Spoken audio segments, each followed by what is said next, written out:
Good morning, and thank you for joining us for our webinar today.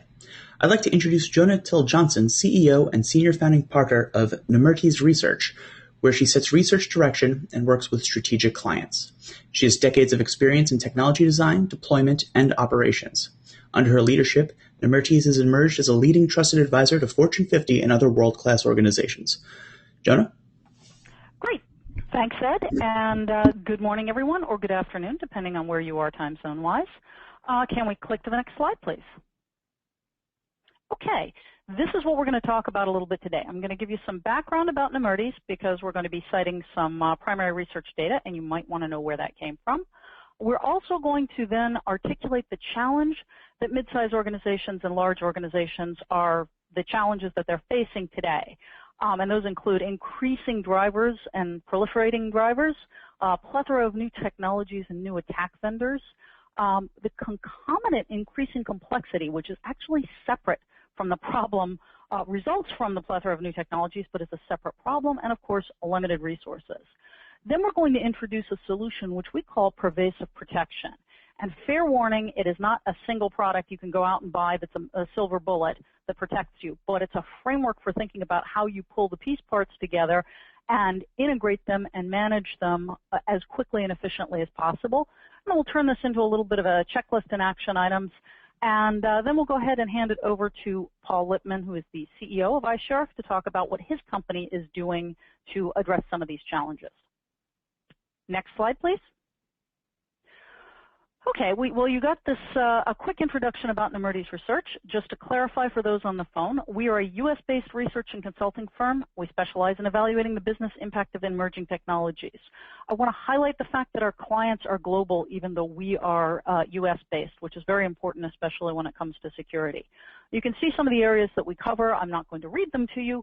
The key thing is our specialty is focusing on things that are disruptive, technologies and issues that are disruptive, and how organizations can mobilize quickly to respond to them. The other important factor from this particular slide is really just to let you know that we are not content to rely on our own insight and the insight of our clients. We actually conduct regular benchmarks so that we can capture best practices in a quantitative fashion. So when we come to you and say, this is a best practice, it's a best practice not just because we think it's a good idea, and it's not a best practice just because I, as a former CTO, would have done it, but it's a best practice because we have statistically been able to assess that it correlates with success for our clients. And that's really all you need to know about us. Let's talk about the security environment. Next slide, please. Okay, this is a deceptively simple slide, because if you look at what's going on very much in 2014, and I've been looking at security since at least, oh good heavens, 1995. So I've been spending, over 20 years, well, okay, 19 years looking at security. And I will tell you that 2014 is really a watershed year in the information security and risk management space. Why? Well, there's increasing attack volume and sophistication. I'm going to talk more about that in greater depth on the next couple slides. But you can look at this and say, well, heck, attacks have been getting smarter and there have been more of them for the past 19 years. What's changed in 2014? And I'll tell you. The next issue, though, is that the enterprise is evolving. Pretty much everyone, whether it's a mid-sized organization, a large organization, or a small organization, is deploying some form of mobile computing. Folks are moving to the cloud. Cloud plus mobile is disrupting a lot of paradigms. And people are moving to all sorts of, BYOD, BYOA, bring your own application. All sorts, virtualization is another big one. All sorts of changes that people are making that make many of our previous technologies obsolete. And finally, I really want to highlight this issue of increasing consequences. And what I mean by that is that up until about the beginning of this year, information security was largely thought of as an IT problem. And when I say thought of, I mean the board and the CEO and the senior executives pretty much figured, hey, if my information security people are doing their jobs, we're going to be attack-proof, and I don't need to worry. So it's just a matter of getting good, smart people, getting them the tools, and just, letting them do their jobs, and it's not really an issue for me. Just the same way they wouldn't worry about which routers they had or, where the servers were distributed. It's some low-level techie thing that, if they're doing it right, I'm good. What's changed is that senior executives in particular, are realizing that there is no such thing as perfect security, that no matter how well protected they are, they're always at risk, and that this risk can be highly consequential to the organization. I mean, just to give you an example, many of you, in fact, pretty much everybody is familiar with the Target breach that happened almost a year ago. Most of you can probably quote the dollar amount of the cost of the Target breach. People say it's maybe $200 million. What they're actually missing with respect to the Target breach is the cost to Target was not really the cost of having to inform everybody who used a credit card at Target that they had been breached. The real cost to Target was that their credit rating dropped, and when their credit rating dropped, the cost of capital for them went up enormously. So Target really took a hit in its ability to borrow money, which retail organizations need to do to survive, and that cost is something that can put a company out of business. That's the kind of thing that the board pays attention to, and it hits them where they live. So what happened was senior executives turned around and said, oh, good heavens, the security stuff is not low level, not just techie. It's part of a broader risk portfolio that we face as senior executives, and we need to be involved in assessing how much to spend, where to spend it, and what risks we're willing to take on. And I think that's a very, very important thing because it's had downstream consequences that are good and downstream consequences that are bad. One of the downstream consequences is a much higher profile for anyone who is in the information security space. So if you're an InfoSec professional, you're probably getting used to the fact that the board is looking at what you're doing, and you may be called on to make presentations to the board, the CEO, and the chairman. So that's kind of a big shift, and that really is new to 2014. Next slide, please.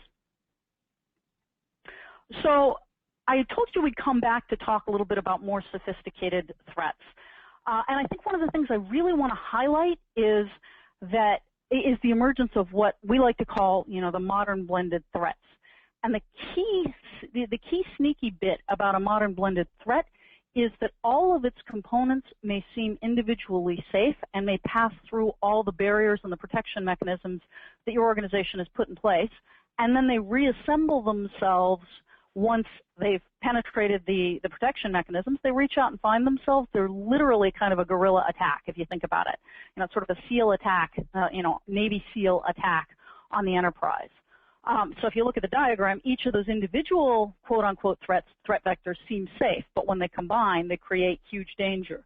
And, there's no way to get a concrete estimate of this, but many security practitioners estimate that over 40% of threats consist of 5 components or more, and that each component individually appears innocuous, but they combine once they're past protective measures and really wreak havoc once they're inside the organization. Next slide, please. So here's an example of what that might look like. And this is not a hypothetical example. This is an example that hit, I believe, in February of this year at a major financial institution in New York. You'd think these guys are pretty well protected, and they are. But in this particular case, they weren't able to protect against ordinary human behavior. So they were targeted, like a lot of financial services are, by a malware site that hit and tried to penetrate the enterprise. Now, I've actually provided a firewall here. Truthfully, it's more than just a firewall because they tried multiple different ways to get in and multiple different ways to connect. But the attack was a direct attack, and the direct attack was actually stopped by the security measures that were put in place, including but not limited to the firewalls. So they got a little bit crafty. What they did was sit there and do a little bit of meta-analysis of the traffic flows that were going into and out of the organization. And they noticed after a little while that quite a number of the traders were, right about lunchtime, they would all sort of hit the nearby Chinese restaurant, order online from the web, and get their lunches delivered. And they noticed this through traffic analysis. So what they did was target that site, creating what we call in the security space a mule site, and basically embedded malware into the menus so that when the traders downloaded the menus, the malware came in that way. There was no protection against the Chinese, the Chinese food restaurant site, because who protects against a Chinese restaurant? These guys are just trying to sell you dim sum or whatever, lo mein. And so what happened was the malware came through as a toxic attachment, or actually several toxic attachments, as you went through and clicked through the, through the restaurant site, and got inside and penetrated that way and wreaked all kinds of havoc. Now that's just an example. One of the even scarier things we're seeing is that, many of you have heard about the Internet of Things, machine to machine. Well, a lot of these networks are less well protected, hard as it is to believe, less well protected than the corporate networks that are out there now, and so they're able to ride in on devices that get connected to the machine-to-machine network or, the Internet of Things. They come in that way, and then they jump from that to the information, which is really what they're after, capturing the information or infecting the information. So these are examples of blended threats that are causing real havoc in the here and now, and the rate of these blended threats is increasing enormously. There's also another factor that's at play that's actually a really important factor, which has to do with economics. So next slide, please. There's something emerging that's called the threat economy, and the important piece to remember about this is that it relies on a tried and true economic principle, which is the division of labor. What we found throughout human history is economies grow when you divide up the labor. So instead of having one small subsistence farmer doing everything, you have one person growing grain, somebody else, transporting the grain, somebody else selling the grain, somebody else making it into bread, and so forth and so on. It's a pretty standard economic principle. Well, back in the old days, meaning as recently as 2006 and 2007, threats were sort of end-to-end engineering projects for individuals. What I mean is the same individual would figure out what the vulnerability might be, write the threat to, the attack to attack, and manage the entire process from soup to nuts. That's kind of how information security got started, and that was the model that we were protecting against. And really, what that model assumes is there's a single bad guy out there for each threat. This bad guy does everything, it's home-crafted artisanal threats, so to speak. Well, we've gone into hyperdrive, and now we've got an economic model where there is no single bad guy. There are bad players in a threat economy, and these bad guys are not always aware they're even participating in it. So at the top, at the apex, you've got the original bad guys who are now the equivalent of mob kingpins, and they may never actually do anything that could cause them to go to jail because they're smart enough to leave that to their underlings. But they're the masterminds, and they're the ones that design the threats, they're the ones that engineer the threats, they're the ones that figure out how to do this. Then they work with brokers and service providers who can provide them with access into their targets. So, for example, you're probably well aware of the recent, Gmail attack, and it's really quite interesting if you look at the details of the Gmail attack that came to light yesterday, because essentially Google got out there very quickly and said, hey, if you're using Gmail, you're probably safe. And the reason for that is interesting because it illustrates this principle. What happened was a series of brokers actually released a set of, as they delicately termed it, email accounts and associated passwords. They sold these actually online. What they didn't do was verify that these passwords belonged to these email addresses. And in fact, folks that did noticed that only about 1 to 2% of the passwords were associated with the email addresses, actually were the passwords for the email addresses. So by associated with, it might mean that the same individual might have at one point in time had a Gmail account and maybe had a totally different account on a totally different system, and this was the password from that system, if you see what I'm saying. But the point is, and the reason I'm bringing this up, is that the broker is, sort of an independent. This is not somebody that ever attacked Google or ever did anything to attack Google. They just sold the information they had to the people that wanted to do bad things with it. And that brings us to the bottom part of this threat economy, which is the mules. And I mentioned mules earlier. There's both witting mules and unwitting mules. Witting mules are people that do things like operate zombie armies so that they can turn their zombie armies or their botnets to a nefarious purpose. Unwitting mules are like the Chinese restaurant in the example I used earlier. They had no intention of attacking their customers. They just weren't particularly sophisticated, and they're the ones that brought the threat in through the doors. And the great thing about this kind of hierarchy is the guys at the top have force multipliers by everyone else in this pyramid.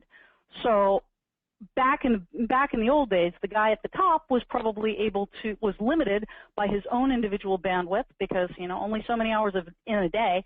Now he's basically able to leverage almost an unlimited amount of energy, time, resources out there in cyberspace effectively, and also real space. And I've tried to illustrate this discrepancy between the bad guys and the protection, with the two green arrows. And they talk about the market cap of the black market and the market cap of top security companies. Well, market capitalization is an interesting metric, but if you look at just plain revenue, nobody truly knows what the revenue of security companies are because the market is so fragmented, it's almost impossible to get a precise metric. But, rough guesstimates by people who do these sorts of things it's in the range of about a $20 billion market if you're just looking at software providers in 2012. So that's 20 billion with a B. Best estimates, and I was at the AT&T Cybersecurity Conference not too long ago, and one of the speakers there talked about how the best estimate of threat impact in the United States in the last year was something like 200 billion. That's a lot of impact. And remember, that includes not just the direct impact, someone like Target who gets hit and has to write a check for $200 million to its, to all its customers, but also the indirect impact, which is the increased cost of capital to Target. So the key point is the impact, the black market impact is at least 10x as much as high as the protection here and the top security companies.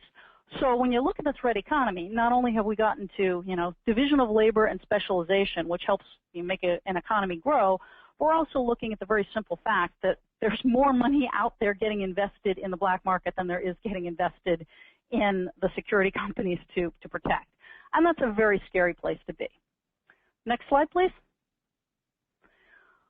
Now, you might turn around and say, well, Jonna, haven't we been building, security products to protect our organization since at least 1995, and actually well before that? And the answer is, yes, of course. And if you look down the left-hand side of this chart, there's lots and lots of different security point products. There are ones that are device-centric. So you've got something like secure containers, which can protect your mobile devices, protect your business content on your mobile devices. You have endpoint protection for mobile devices or non-mobile devices, anti-whatever, firewalls, IDS, IPS, the endpoint protection systems. You have secure access so that you're protecting the actual links to these systems, secured virtual desktop access, IPsec, SSL, all that fun stuff. And, of course, you've got secure authentication, so you can't touch a device unless you've actually been validated. Then you've got data-centric products. So you might have a database firewall, which is software that actually protects your database. That includes filters for SQL injections and other tasks. You've got virtualized firewalls for your server and desktop virtualization that gives you VirtSec, virtualization security, embedded. Of course, you've got application layer gateways and proxies that protect things like web traffic and other application traffic. And then you've got DLP, which gives you network and endpoint protection. Then, of course, you've got physical-centric protection, including, encryption and things like that. And then you've got cloud-centric protection, security as a service coming from the cloud. These are all great things, and they are all really good at doing what they do and protecting against what they're protecting against. But, next slide, please. The problem is the seams. And this is a really important problem that I alluded to earlier, because you may have a product for each of these categories. Yay, that's outstanding. You may have, if you're like most of the clients we work with, multiple products for each of these categories. In fact, one organization we work with is comprised of 20 separate companies. Each of these companies makes their own independent choices for each of these areas.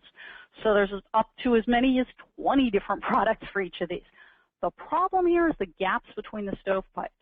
That is, your endpoint protection may not be integrated in any way to your application layer gateway. That's a huge problem because if you look at the threat universe that we talked about, the real challenge here is not any one of these things because the attacks that are getting through are innocuous.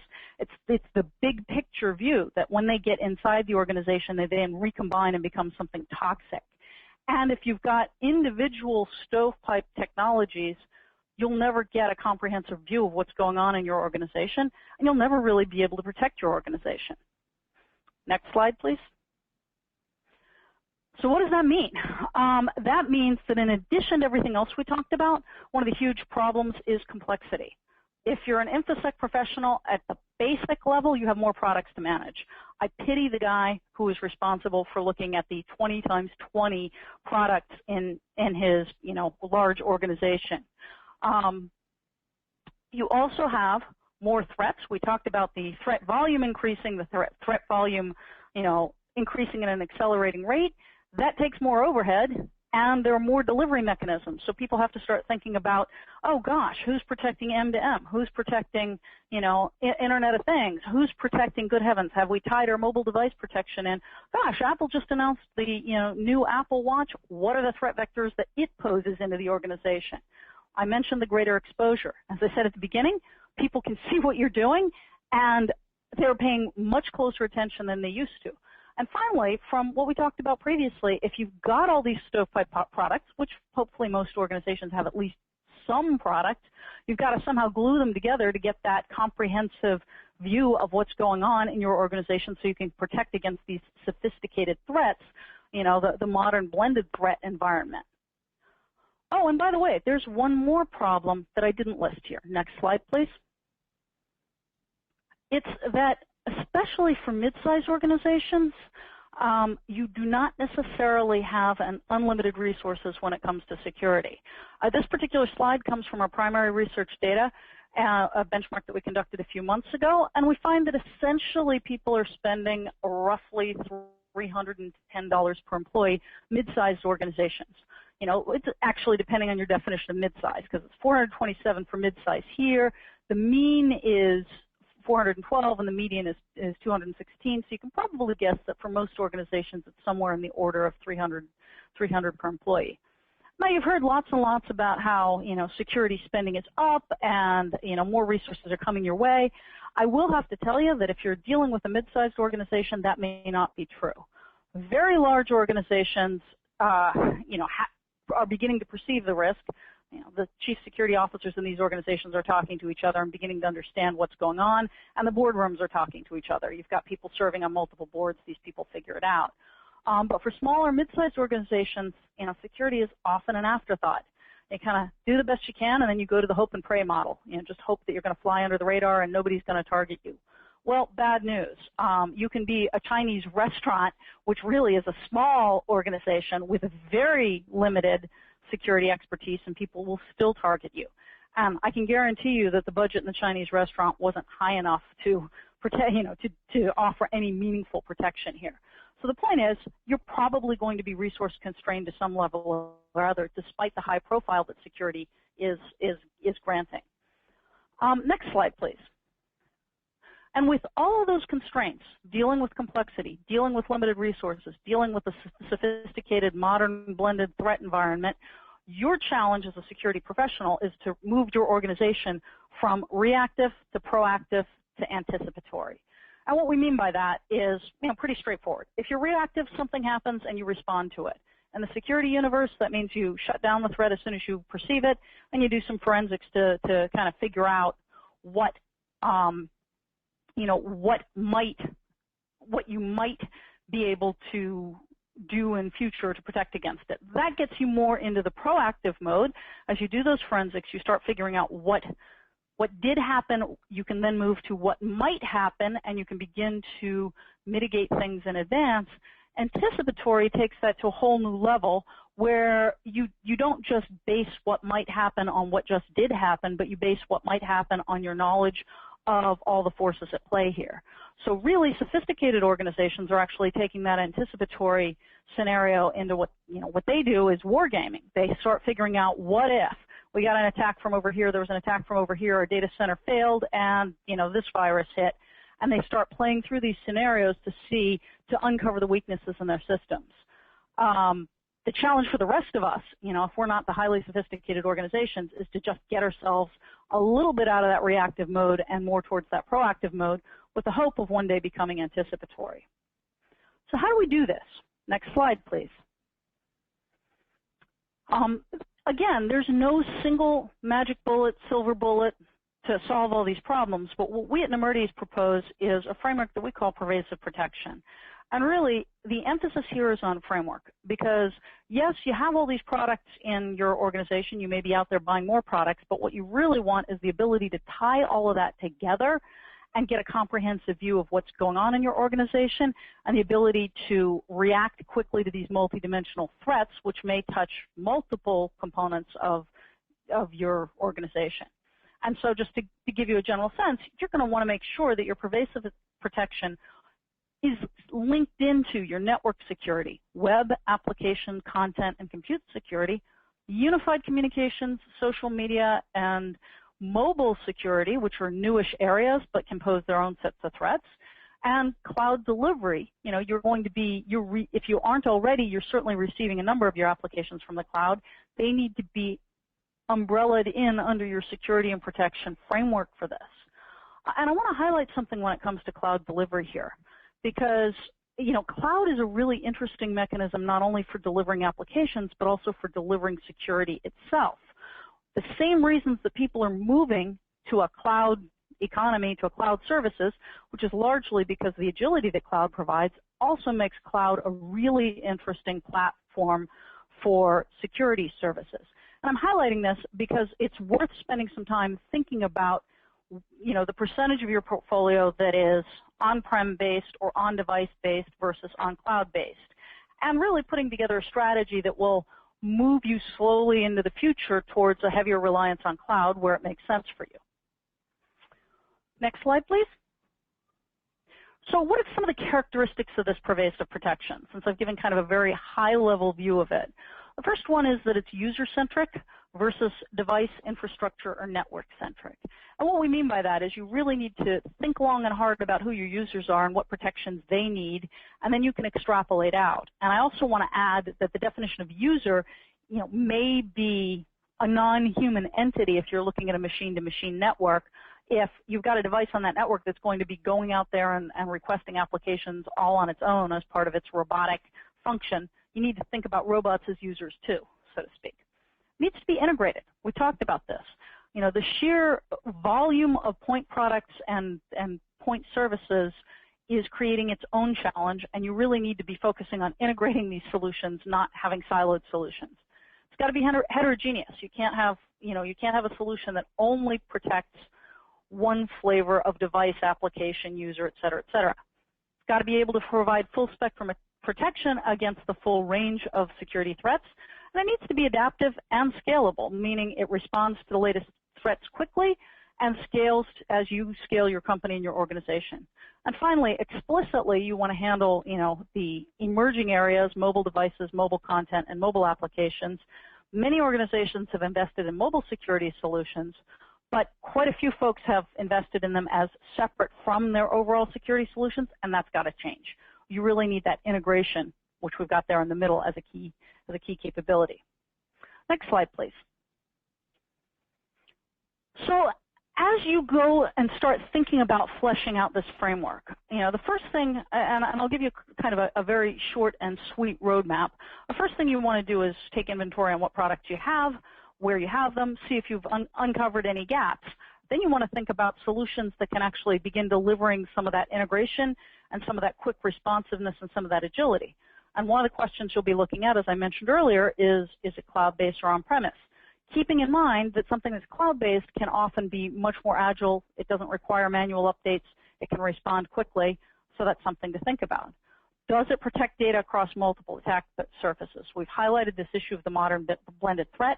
You can't be looking at 4 out of 5 attack surfaces because the 5th one is a vulnerability. Does it have a user-centric architecture? Is there a mindset that puts the user, whether human or robot, at the center of all of this? Does it provide a single pane of glass for providing visibility, integration, and control across the entire security environment?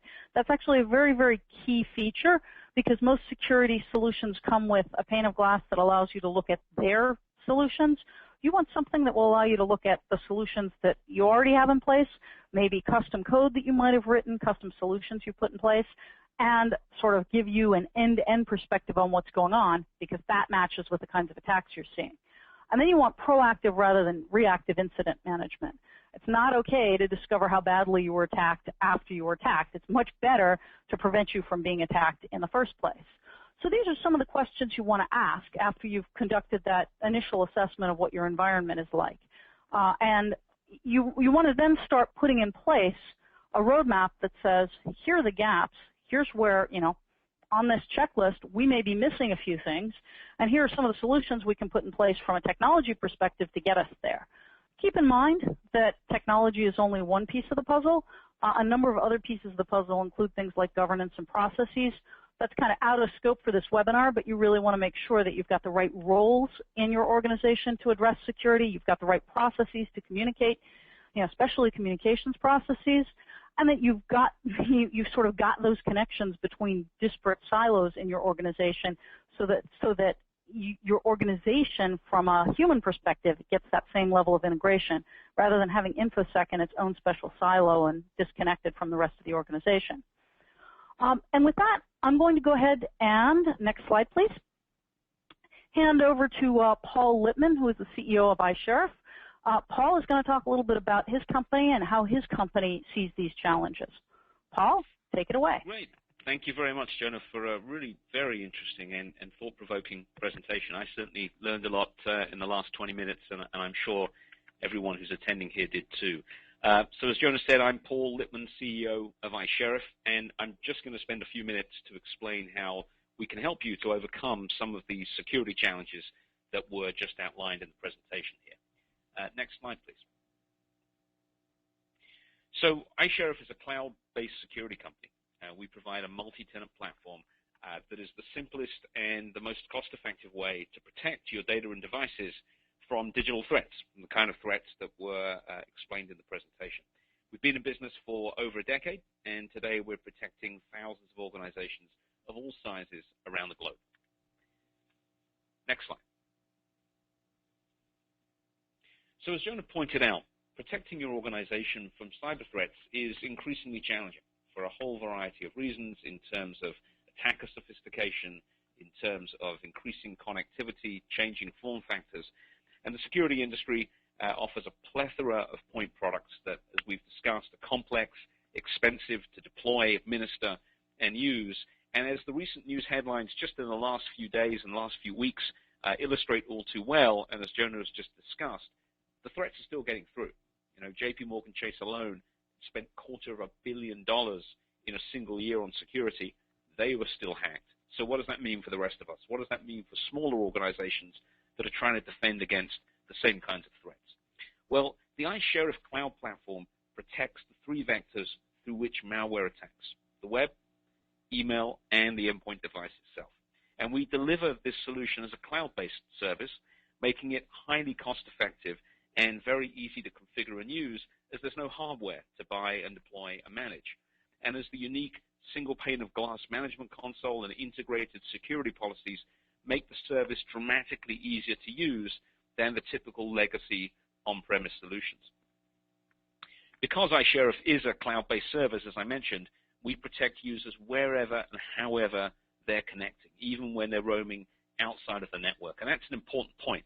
Today's users increasingly are not connecting from behind the confines of the corporate firewall, behind the safe perimeter of their organization. They're out on the road. They're connecting from a Wi-Fi hotspot in a cafe. They're connecting from home, from a client site, where they are particularly vulnerable. And the iSheriff protection travels with them, deployed through the cloud, protecting them at all times with the same enterprise-class security wherever they are and however they're connecting. So simply put, iSheriff is the simplest and most cost-effective way to protect your data and devices from these multi-layered and increasingly sophisticated digital threats. Next slide, please. So underlying our service, and really at the heart of what we do here at iSheriff, is the iSheriff Cloud Network. And this consists of today 25 data centers around the world connected by a private backbone network with over 1,000 access points. And that means that wherever a user is, regardless of where they're from, they're always connecting through the most local point of access. They may be based in New York City, happen to be in Nuremberg on business, they're collecting through the local access point to the network. And this means that Our customers, users are always secured with multiple layers of protection, and security policies are instantaneously applied and enforced at all times on a global basis. And this is a very unique aspect of what we do here at iSheriff. It ensures a high degree of security and a high degree of availability and a high degree of resilience for our customers in the face of this increasingly sophisticated threat landscape. Next slide, please. So that's just a very quick overview of how iSheriff helps to solve the problems that Jonna highlighted in her presentation. If you'd like to learn more and you'd like to try our service for free, please just visit iSheriff.com or shoot an email to trial@iSheriff.com and we'll get in touch with you right away.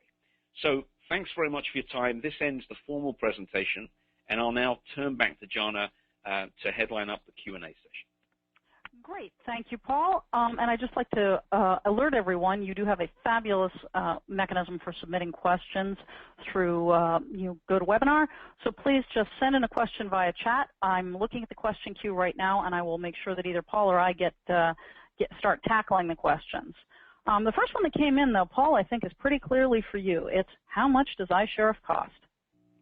So iSheriff is, as I mentioned, a cloud service, and we sell it on a subscription basis, and the subscription is per user per year, and you can buy each of the components that I mentioned before separately, the web security, the email security, the endpoint security. We also offer an archiving service that sits on top of the email service, and pricing is through our partners. We sell through a wide variety of partners around both the country here in the US and also internationally in Europe and in Asia Pacific, and pricing is available from those resellers directly. So if you're interested in learning more about the specifics of pricing as a result of the size of your organization or the set of products that you're interested in purchasing, then please feel free, email us at the email address on the screen here, and we'd be happy to connect you with one of our partners. Great. Thanks, Paul. And the next question actually is pretty clearly for me, which is what has Nemertes seen as the greatest challenges to implementing this new form of security? Well, I think there are a couple. The first one is cultural. A lot of organizations are reluctant to believe that they're really at risk because they say, oh, you know, I bought a firewall, I have IDS, IPS, why do I need more? Hopefully this presentation has gotten across the notion that even if you have good point products, but if you're lacking a holistic view, you're not just missing out on a broader perspective on what's going on in your environment, but you're also putting your environment at risk because of these modern blended threats. So I'd say the first one is simply cultural. It's like that, you know, as you might call it, that come to Jesus moment of, oh, we really have a problem here.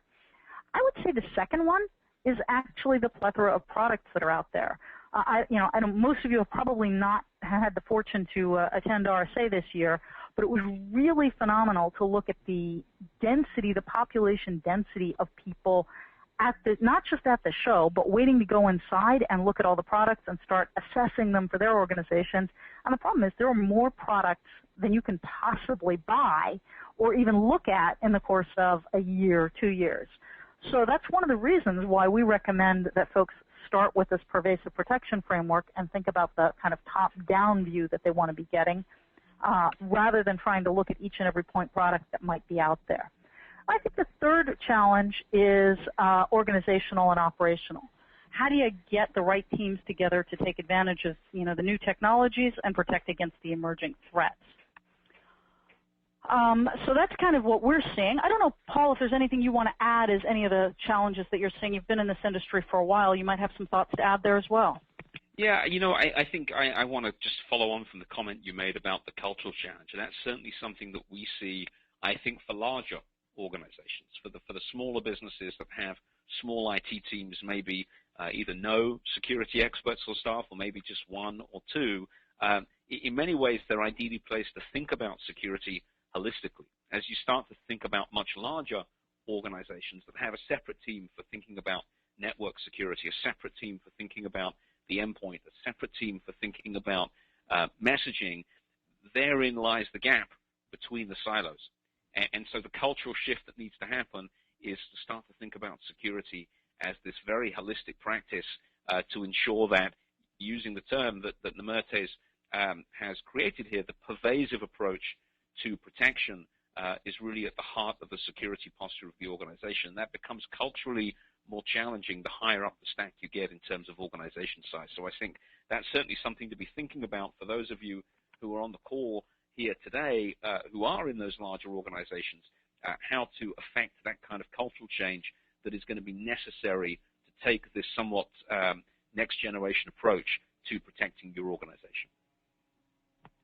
Great, thanks, Paul. And I think there's another question that came in for me. On slide 11, you showed a pretty clear break-off point between small versus mid-sized security and cost. And just to be clear, it's not cost, it's spending per employee. So it's spending. The true cost might be a lot higher, but this is what organizations are willing to spend.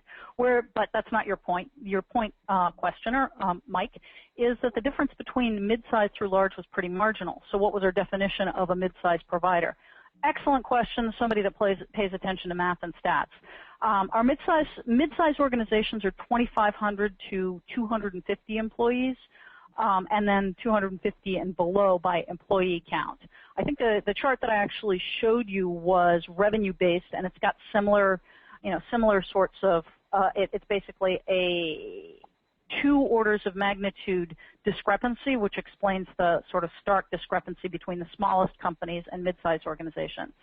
Actually, it's 1 order of magnitude, 250 to 2,500.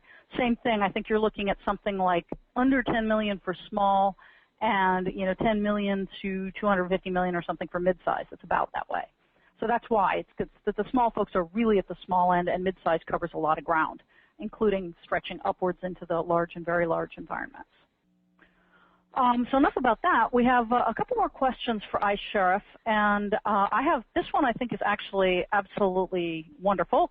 And Paul, has iSheriff considered offering DNS service similar to what OpenDNS does? So a great question. There are a variety of really exciting developments on the roadmap for iSheriff. Not ready to be talking about those publicly, but as you can imagine, if you think about what we're doing here truly as a platform that lives and operates in the cloud, through which today we happen to be offering 3 applications: the web application, the endpoint application, and the email application. There's a variety of other applications as you think about the extensibility of that platform. Certainly hardened DNS is one of those. There are a variety of others also that we have in the hopper. So I would say the answer to that question is stay tuned, and over the coming months we'll be talking more publicly about some of the exciting things coming down the line. But I thought you would like that question. That's a great question. I think so too. Let's see. So another question for you, and actually I'm going to combine 2 questions together. One is, does licensing desktops cover smartphones? And then another question is, does iSheriff offer mobile protection? So yes, I'll answer those questions combined. We don't charge per device. Our belief is in the modern world, really what we're about is ultimately protecting the user and protecting that user's data. And so we charge on a per user basis, irrespective of the number of devices. And in terms of mobile, yes, we do provide protection for today Windows devices, all flavors of Windows, Mac devices, Linux devices, and then smartphone protection as well. Excellent. I thought you would want to handle those together. And another question for you, Paul. People are very curious about iSheriff's capabilities and feature functionality. This is a particularly good one, too. How do you compare iSheriff to Message Labs? Well, Message Labs, as you know, was acquired quite some number of years ago. And so in terms of comparing the functionality for functionality, I think we stack up with the best of them in any category. Frankly, typically we're competing when we look at a competitive situation, more often than not with on-premise. Less so in the email, as email SaaS is now by far and away the predominant form factor, especially for new deployments. But in terms of web security and in terms of endpoint security, more often than not, we're competing with traditional on-premise solutions. It's rare that we're competing cloud for cloud, and if we are competing cloud for cloud, it will be in the individual components, a web-based, a cloud-based web security solution, a cloud-based email security solution. The real differentiating factor, and especially for the mid-market companies, which is the real kind of core of our business today is in that integration, that single solution, that single pane of glass, that single security policy. Because ultimately the challenge that the mid-sized company is facing, precisely, Jonna, as you outlined so succinctly in your presentation, is overwhelmed by the number of point products, silos leading to gaps between solutions, complexity, time, and cost to manage multiple solutions. And that's really at the core of what we do, is to bring those together under a single roof, single pane of glass, and just make it easy for the customer. And there's nobody else out there, and I would challenge, there's nobody else out there in the market today who is doing that in the same way that we are, as a fully cloud-based solution with the attendant ease of use and security benefits that delivers. All right, and Paul, I think that wraps up the questions that we've got here. Very interested and engaged audience, so thank you guys for staying on and staying with us. And I think you know how to reach iSheriff and certainly how to reach Nemertes if you have further questions. Paul and Ed, is there anything else you wanted to say? No, I just want to echo my thanks for everyone's time. It's been a very interesting session, some great questions, and thank you all very much.